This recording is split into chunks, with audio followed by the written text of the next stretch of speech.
Welcome to the showcase, and yet another fine edition I'm looking forward to because 2 or 3 weeks ago, I think maybe a bit more, we had the amazing Helen Day do a fantastic podcast, and we got some really good comments from it, and it was really interesting, and Helen enjoyed it, as did I. So I'd like to welcome for part two storytelling with Helen Day. Helen, hello. Hello there, Sean. How are you? Better now for seeing you again, Helen.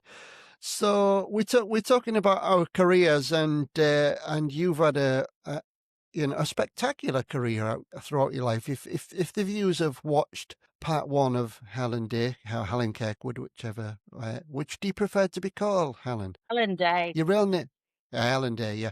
If you've watched part one of Helen Day, we go through a lot of material, and Helen talks openly about her career and how she was very successful in the business with new faces and things like that. And today, I invited Helen back on to talk about stories from the past, because the people who go see acts, whether they're famous, not famous, there's a lot of history behind all that, and people don't see it. And I've got a lot of telltales that I can tell, and it's quite surprising.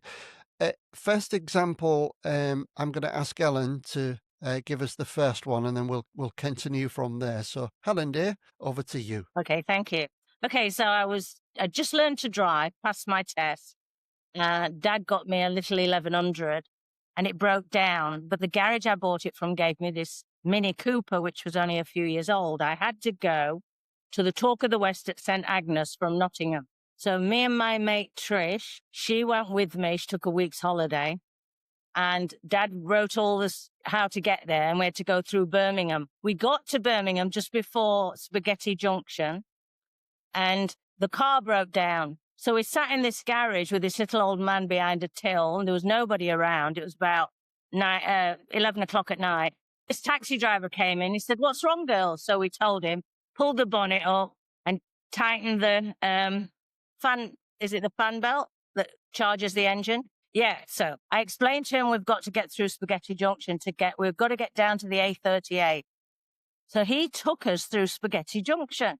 Follow me, he said. So we get through Spaghetti Junction, we get onto the road going down, and we want a cup of tea. So we pull off to one of the services, and there's two policemen in there. And by this time, it's about, 12 o'clock at night. It's getting late. So we have a cup of tea, and these two coppers keep talking to us, and they were really friendly. So they said, I said, we've got to get down to the A38 through Taunton and Bristol and all that. So he said, no problem. So one of the policemen got in my car, and Trish got in the police car. And all the way down, they kept overtaking us with the siren on. And we were going that there's hardly anybody on the road. And this went on till we got to the actual A38 off the motorways onto the A38. And they put us on that road, and they said, "This all the way in now. You don't have to go anywhere else." So we carried on the A38, and I'm falling asleep. So we pulled into a picnic area, and we locked the car up, and I said, "I'm going to have to get a few hours sleep."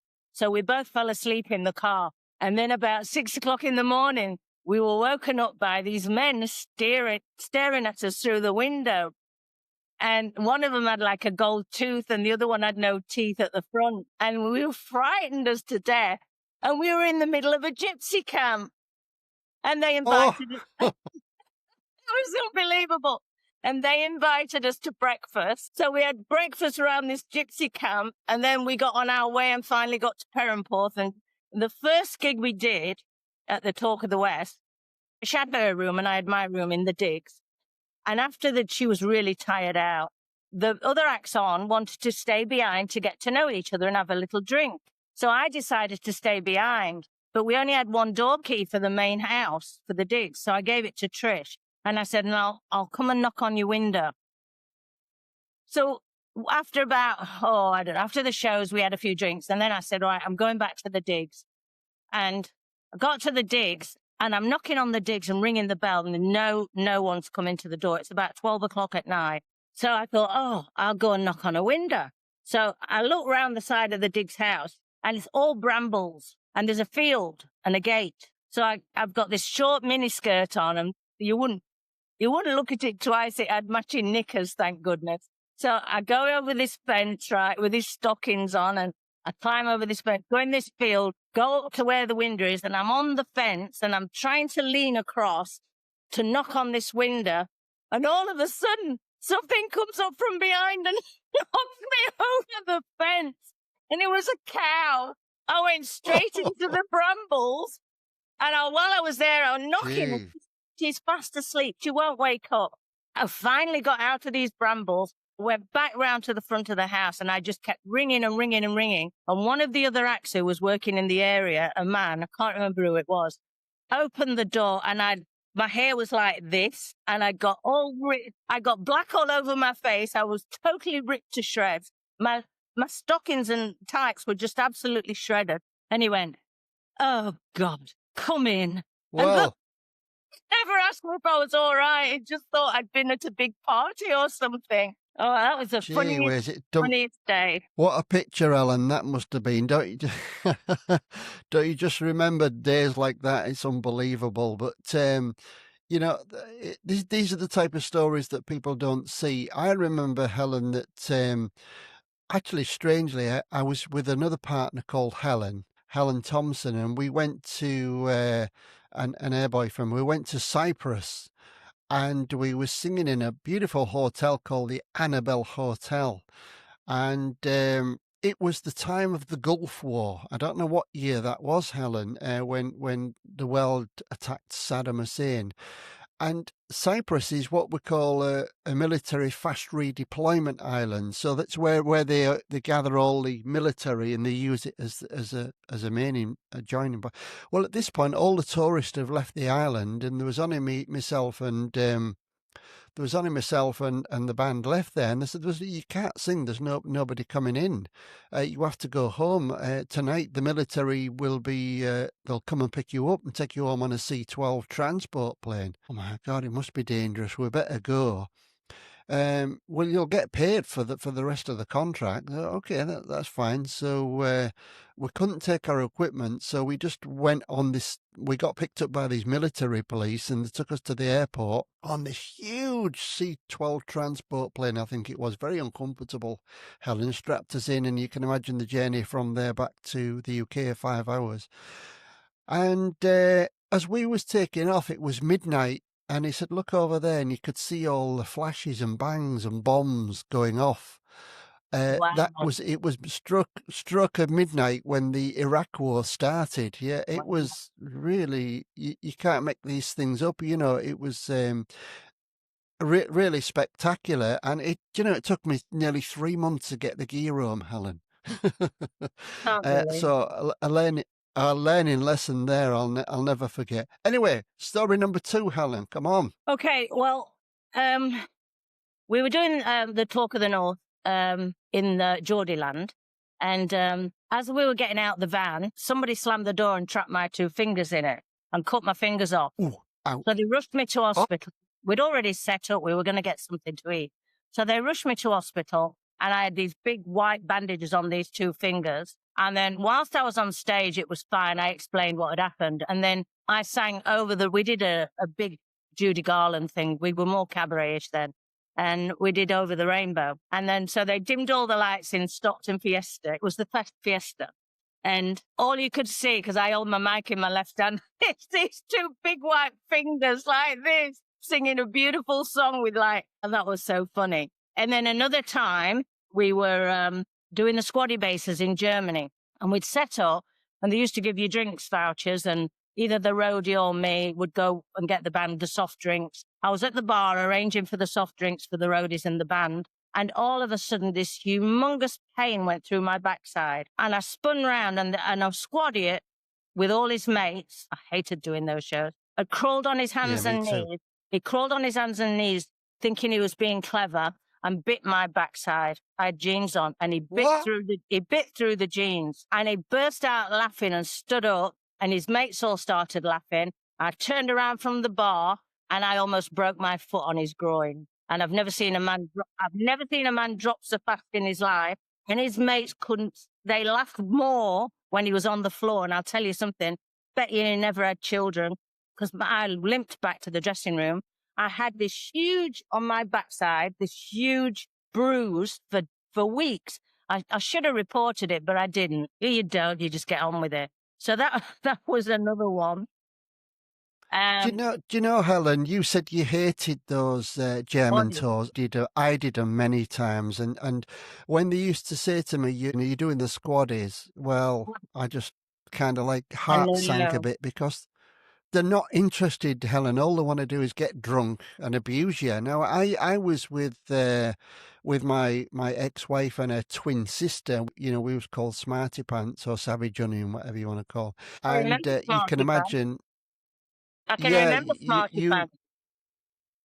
yeah. Well, we did that, and they was very two good-looking girls, you know, that hardly wore anything, and you can imagine the abuse they got from the squaddies, and you know what, it wasn't very nice at all. So, you know, I'll never forget that. And another one, Ellen. You know, the autobahns in Germany, you can drive pretty fast, can't you? You know, Yeah, or years ago you could. And I remember we had to pick the money up in Amsterdam before we went on to Dusseldorf to do our gig.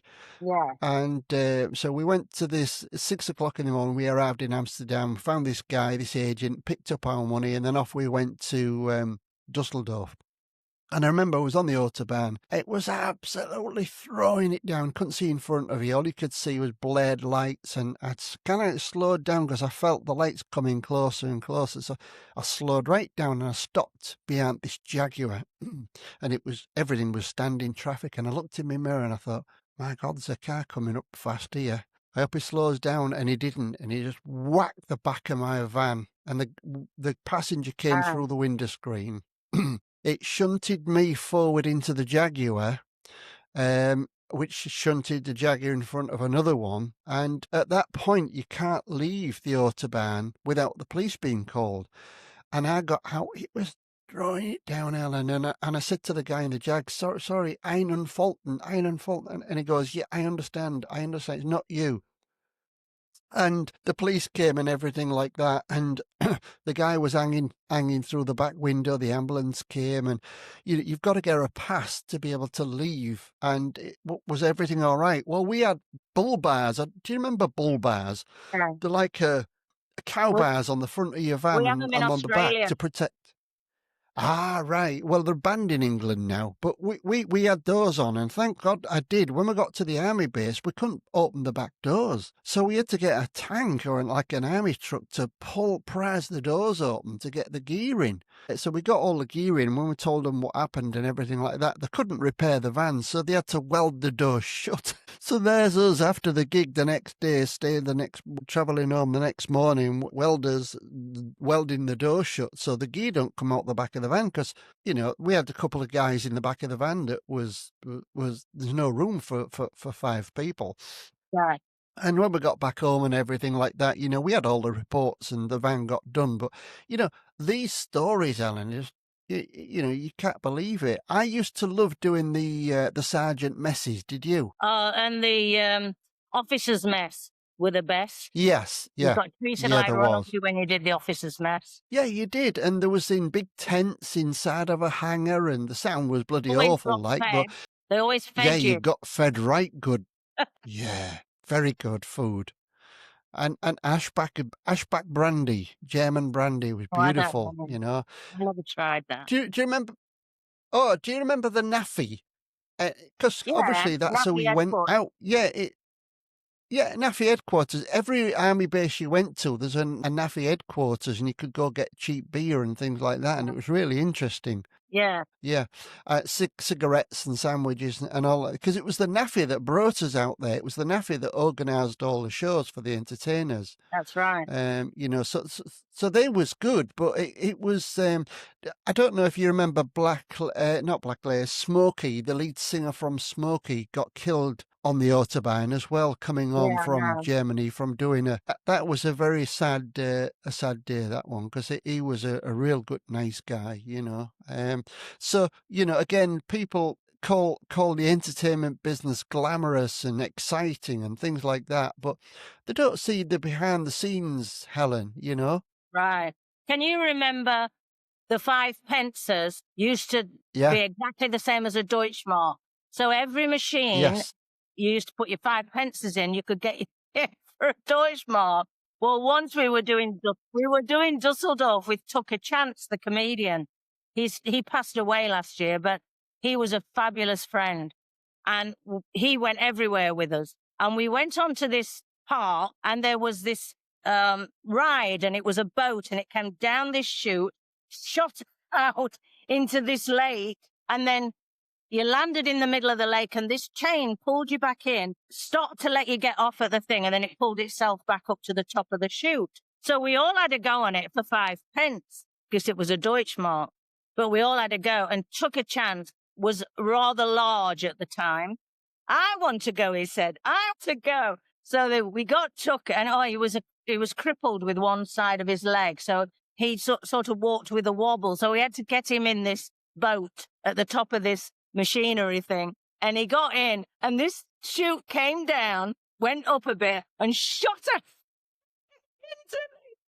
into the lake, and disappeared. The chain broke, and off he went sailing.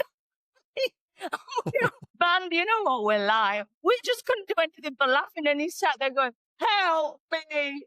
Help me!" One of the Brodies had to wade into this water, get the chain. Well, we'd broken it. So we pulled him back to the dock and helped him out. He was dry. And then we all scarpered because we'd broken the machine. It was so funny.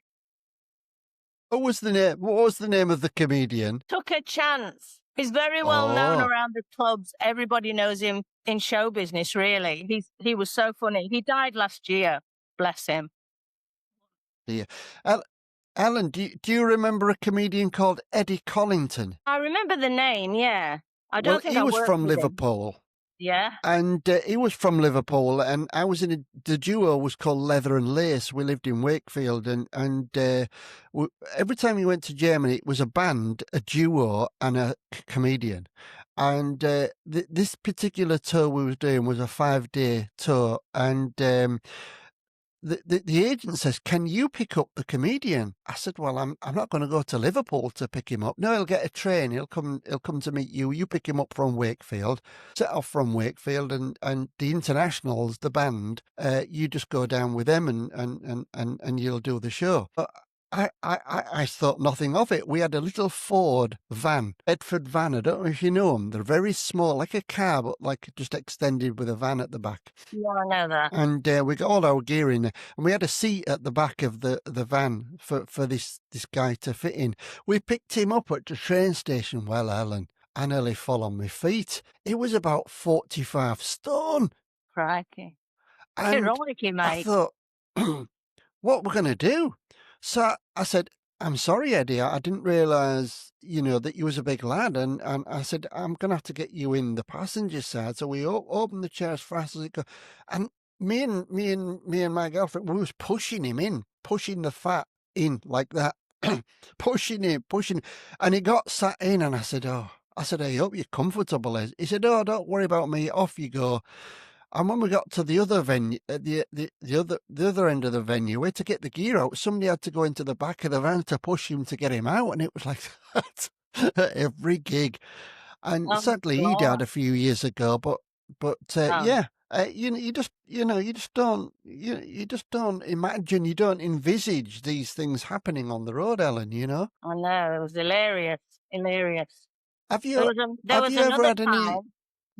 Just to quickly tell you this, another time we were on with a male stripper, and the band, I got out of the way, and I went to the back of the bar, and this male stripper, I've never seen a man so big in my life, honestly. And he was like... What, you mean tall? No, he was a stripper. Fat? No. Fat? No, he's ding-a-linger. Oh. Didn't want to say the word on. I don't want to be rude. He had a big ding-a-ling. It was massive. And anyway, I was stood at the bar, and the band were with me. And he got this woman with this thing over him, and then she went under this thing. I don't know what she was doing, but he then dropped it, and this big ding-a-linger came out, and he come charging down towards me. And I went, I've never seen anything so long in my life. And he was coming straight at me. And I just looked behind me, and the bar thing was up, and there was a room at the back, and I shot through this bar, and I knew the band had set me up. He was coming to get me to do his show, but I managed to escape. He didn't get me with that big ding-a-linger. You've just told the world you don't like big ones, Helen. I know, especially not in front of everybody. I know. You know, them days, strippers was accepted because I used to do the North East, and every Sunday you was on with a stripper, you know, and no holds barred, you know, there was No. Vaseline all over the stage and olive oil and whatever, and it was, you know, you was like there to be laughed at because, you know, the ladies and gentlemen, star attraction bingo today, and then we've got a stripper, and then we've got an artist, Sean Martin. And by the time the stripper was over and you come on, started singing, the club was empty. I know, and the funny thing was, if they were naked and came in the dressing room, and then they'd ask you to leave while they got dressed. I didn't leave, that's Helen. true for some of them. I worked with a stripper down south in Wales when I was working for Don Tyra. We'll say no more about him, but I think he's up there. But anyway, her name was Kinky Katrina. She was in the same digs as me. And she was a lovely woman. She was in the same digs, and we had an absolute laugh. And I never went to see her show, but she told me what she did. And to this day, my mind boggles. She played the drums while she stripped. And somebody said, Really? you want to see what she does with the drumsticks? And to this day, I don't know what she did, but her name was Kinky Katrina, if she's still out there. My God. Well, I'll never forget this one. The stripper comes out the audience, and she starts singing "My Boy Lollipop." Then all of a sudden, her hand goes down there, and she pulls out a lolly, that's licking it, throws it to one of the guy. They all clamber to try and catch it. I don't know why. Anyway, they caught the lolly, and the next bit, my lolly, and another one comes out, and she throws that, and they're all fighting for these lollies. And I'm thinking, you don't know where they've been, but they love them. You know, they're all sat there, the men in the front row sucking lollies, and she's flipping these lollipops out of her pants. You can't get away. You can't. You can't get away with it nowadays, Helen. I know a lot of women got upset about it, but you just have to laugh, don't you?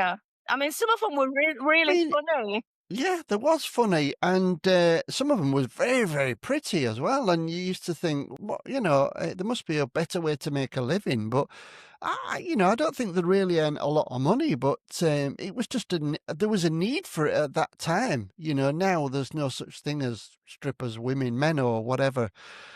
In the clubs, but it was just rife. Sunday lunchtime, that's what it was. Men's club.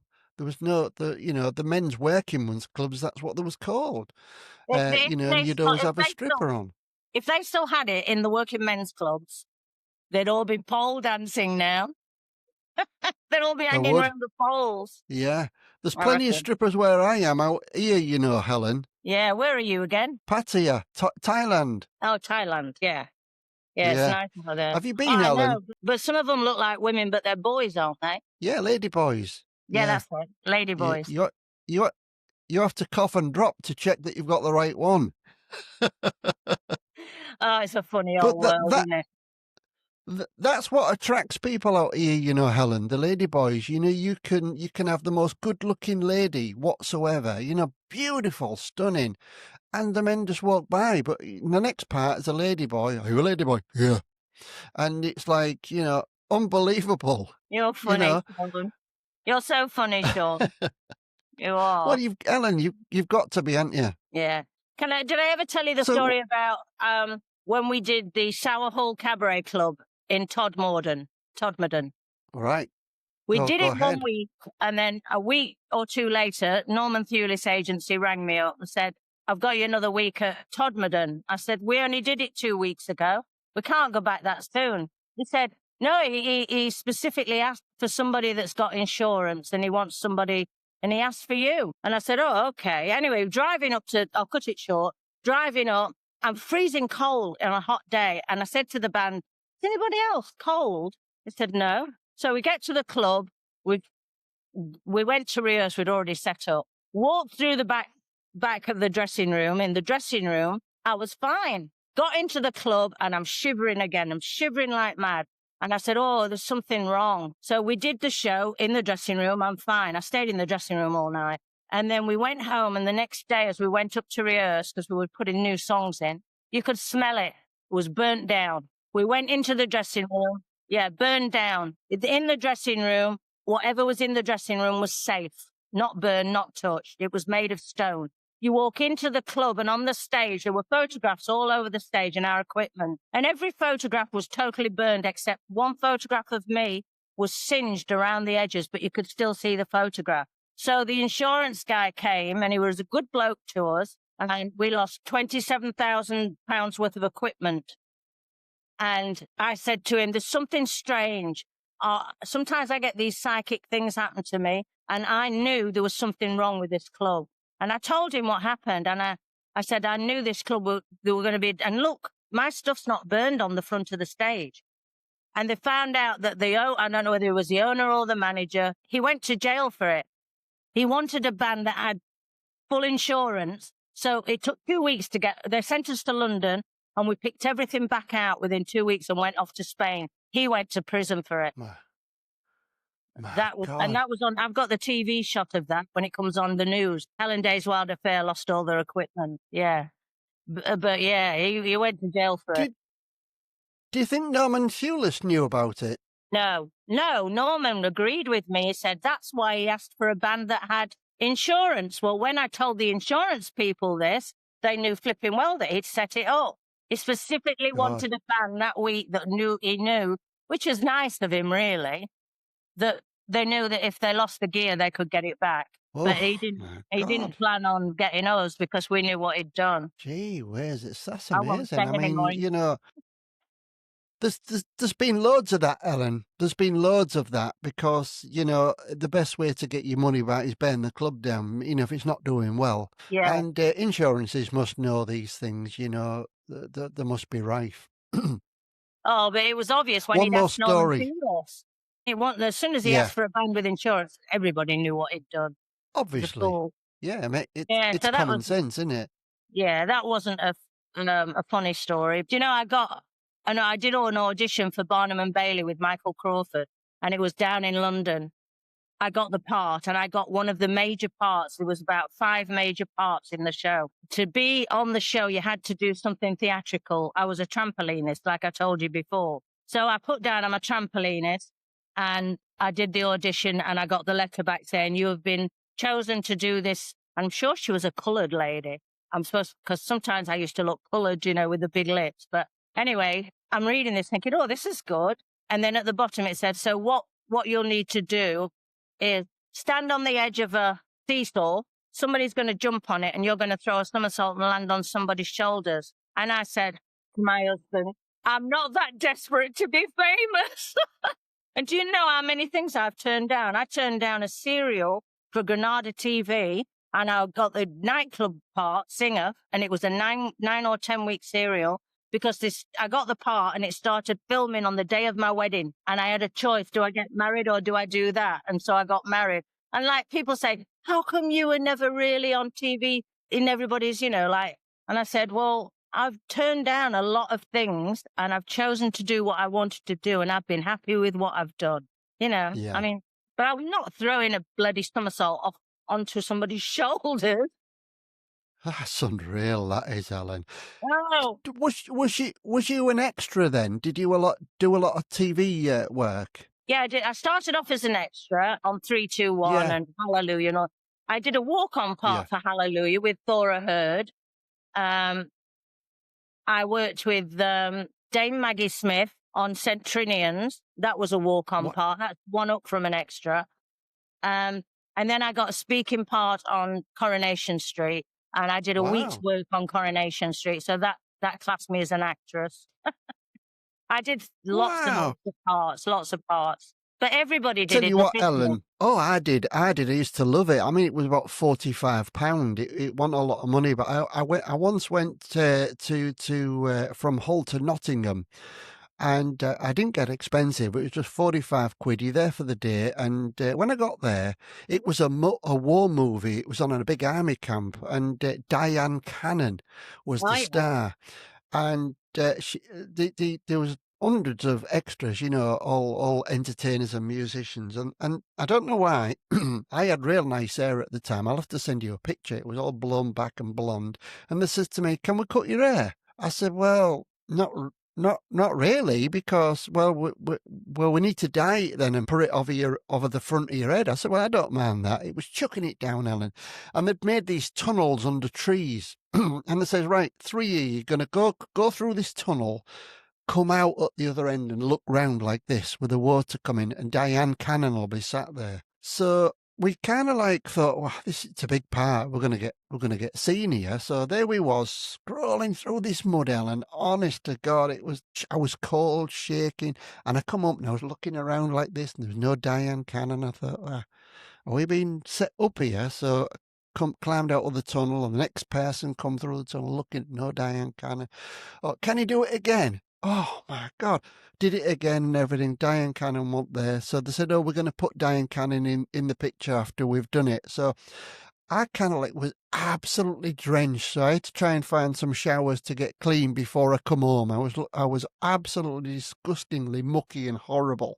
And I thought, is it worth it? 45 quid. Anyway, I was telling all my friends, I said, "Gonna be on telly, Diane Cannon, a war film. Look out for me." And I found out when the date was on television. I told all my friends, and it was all ringing me up. We can't. Are you the tree? Are you the fence? Because we can't see you. Whereabouts are you? And I never got shown on the film at all. Neither did I in Coronation Street. You can hear Really? you can hear me talking. I was the disc jockey, and you see flash of me at the back, but you've got to really stop and look for it. And then the Ken Barlow and he passed away. Yeah. Brain fog. But anyway, they had a fight, and during the fight, I had to go. And the next record is called Torture, and that's what I had to say. And you hear me as plain as day, and I told everybody like you did, and they'll go, "Well, we never saw you." And even now today online, they go, "Well, we've looked. Helen Day is on, and she comes up in the credits at the end. There's disc jockey Helen Day, but we don't see her on the program." And I think, "The bastard." God. Yeah, so it's funny that, isn't it? So did you never get to be I went, seen?